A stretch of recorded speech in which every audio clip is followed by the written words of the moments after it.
Sean, Christina, I'm at Hostage Square, a place I've been many times here with you in the heart of Tel Aviv.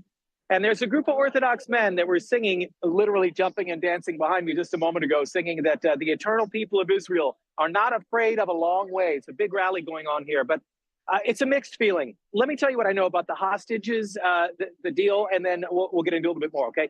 Hamas says it will begin releasing Israelis at 10 a.m. Thursday morning. The agreement calls for 12 or 13 hostages to be freed from captivity per day over the next 4 days, while Israel pauses its relentless airstrikes on sites in Gaza where Hamas operates.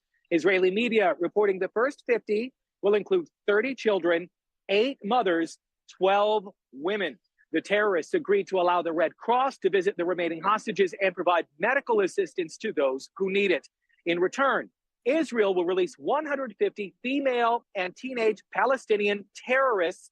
These are people sitting in Israeli prisons right now who have been convicted in a court of law. No murderers will be released. As part of the agreement, Israel will allow fuel into Gaza. Here's Prime Minister Netanyahu saying this is only a pause.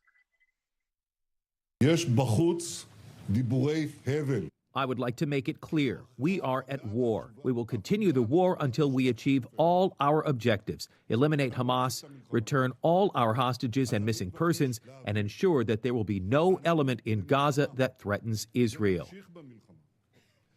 Hamas claims it has 50 hostages. The rest are being held, according to them, by Palestinian Islamic Jihad and other terror groups that operate in Gaza, like the Qassam Brigade. Hamas agreed to locate the rest of the captives. Now, here's where it gets interesting. Every 10 hostages released, Israel will agree to 1 additional day of pause. Israelis here, I've been speaking with all day, some are very happy. Look, it's been 7 weeks of unimaginable suffering. And for some of those hostages, it's about to end. But many are also feeling conflicted. I'm gonna cry, I'm sorry.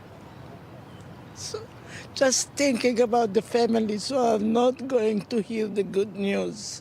It's terrible. I'm a little bit conflicted about the hostage deal. You can't deny an opportunity to get 50 hostages back, because in Israel, the undergirding ethos of society is that no one is left behind. Yes, we are very sad.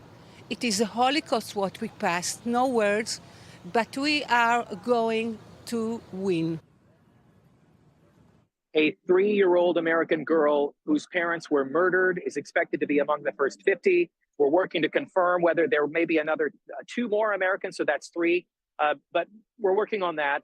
We're not totally sure yet. Anyway, but Sean and Christina, one other thing I wanted to pass along too. I don't know if you can hear, they're singing. It's so loud. I don't know if our mic will pick it up, but today we learned 77-year-old Hannah Katzir has become the 3rd Israeli to die in captivity. She's from kibbutz near Oz. There was a hostage video Hamas put out a few days ago of her in her wheelchair. Her husband was murdered.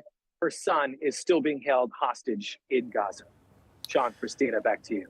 Yeah, again, Daniel Cohen, again, with this news, this truce, again, the ceasefire, welcoming news for those, let's say, 50 hostages and their families that will receive them.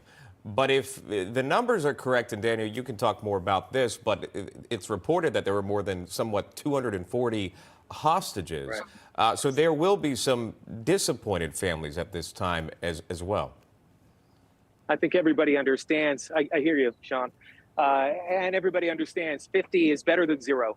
And what an impossibly hard decision for Prime Minister Netanyahu. I don't know what the IDF knows. We don't know the military intelligence. But I think the prevailing wisdom, you even heard that man say, no man left behind. If you can bring 50 home, right? There are people saying it's a big mistake. They shouldn't pause. They should continue. You know, that's a debate for others to have, not for me. But I know a lot of people here there are loved ones that are going to be thrilled, happy.